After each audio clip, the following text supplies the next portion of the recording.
नमस्ते दोस्तों। I hope आप सब अच्छे होंगे और कभी कभी बातें करना भी अच्छा होता है।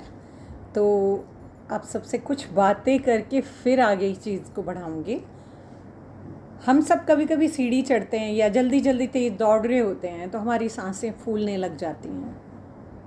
तो इसका अर्थ क्या है कि हमें कार्डियो वर्कआउट करने की ज़रूरत है। यानी कार्डियो वर्कआउट क्या करता है?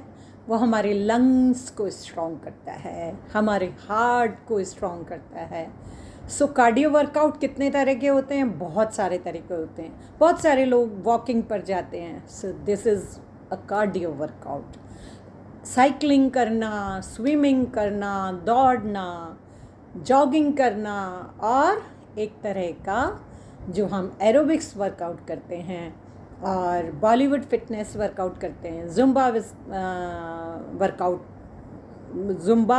वर्कआउट जो करते हैं, these all are the cardio workouts. यानी जिसमें हम जल्दी जल्दी जब करते हैं तो हमारी सांसें उखड़ने लगती हैं, हमें स्वेटिंग बहुत अच्छे से होती है। जब स्वेटिंग होती है तो कैलोरी बर्न भी होता है। उसका फ़ायदा एक ये भी है कि कैलोरी बर्न अच्छे से होता है। लेकिन हमेशा कार्डियो वर्कआउट करते वक्त, चाहे आप सीढ़ियाँ चढ़ रहे हैं, उतर रहे हैं, या आप दौड़ रहे हैं, या जो भी वॉकिंग कर रहे हैं, अपने लेवल का ज़रूर ध्यान रखना है। अगर आपसे बहुत फास्ट कुछ नहीं होता तो आपको स्लो करना है और स्लो से धीरे धीरे बढ़ते बढ़ते हमें हायर लेवल पे जाना है। तो यानी हमें हमारी स्ट्रेंथनिंग पे काम करना है, धीरे धीरे अपनी स्ट्रेंथ को बढ़ाना है। और स्ट्रेंथ जैसे जैसे बढ़ती जाएगी तो हम जल्दी जल्दी काम करना भी शुरू हो जाएंगे।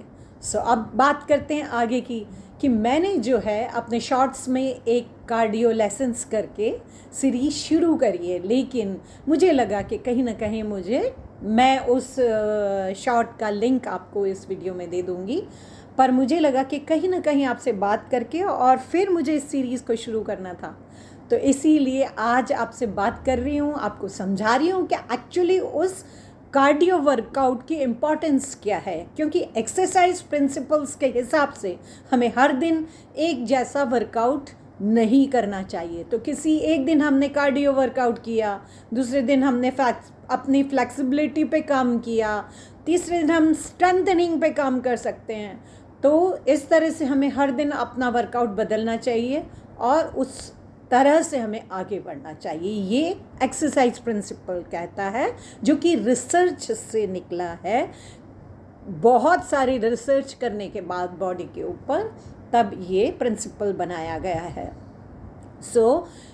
जो कार्डियो लेसन्स हैं वो तो मैं आपको शॉर्ट्स में देती ही रहूँगी, वो आप म्यूज़िक के साथ जाके कर सकते हैं। अब आपको अगर फास्ट म्यूज़िक पे कर सकते हैं तो फास्ट पे करिए, और अगर आप स्लो म्यूज़िक पे करते हैं तो आप स्लो पे कर लिए। अपनी जो रिदम है आपकी बॉडी की, उसके अकॉर्डिंग हम काम कर सकते हैं, है ना।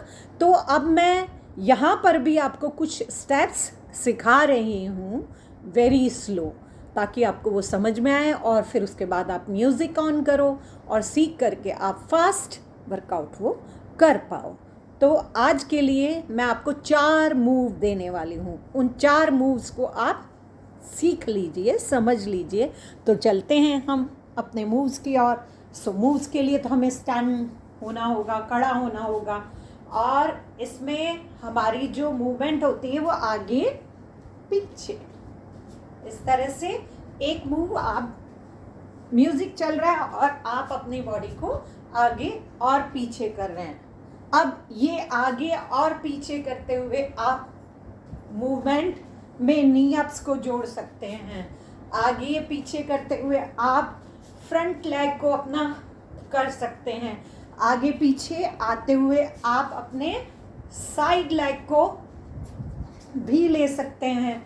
आगे पीछे आते हुए आप अपने बैक लेग को भी कर सकते हैं। आगे पीछे आते हुए आप हिट ऑन हिप्स भी कर सकते हैं, जो इस तरह से आपके मूवमेंट्स को बढ़ाएगा।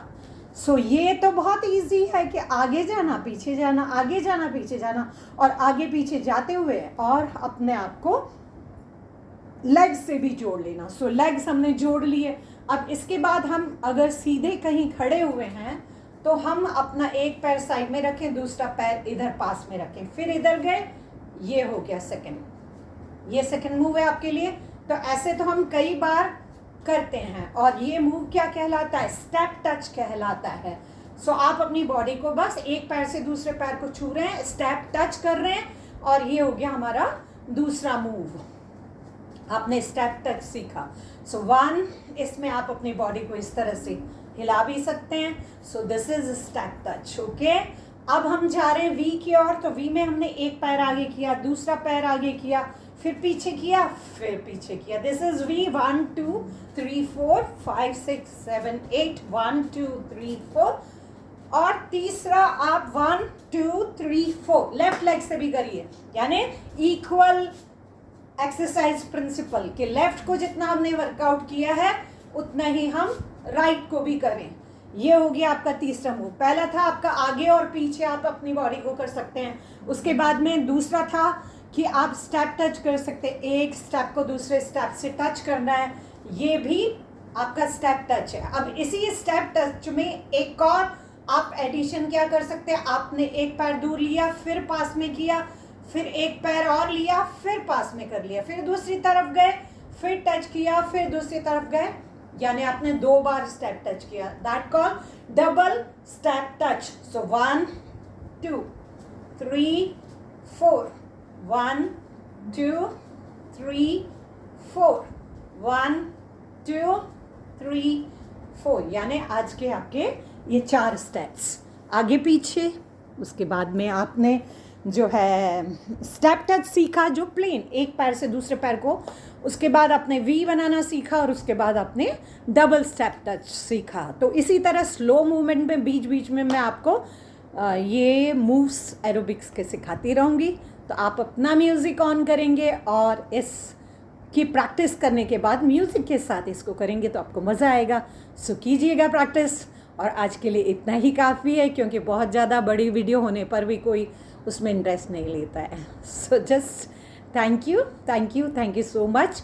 और प्लीज़ लाइक शेयर सब्सक्राइब कीजिएगा और कमेंट्स कीजिएगा, ताकि मैं आपकी क्वेरीज़ का जवाब दे पाऊँ।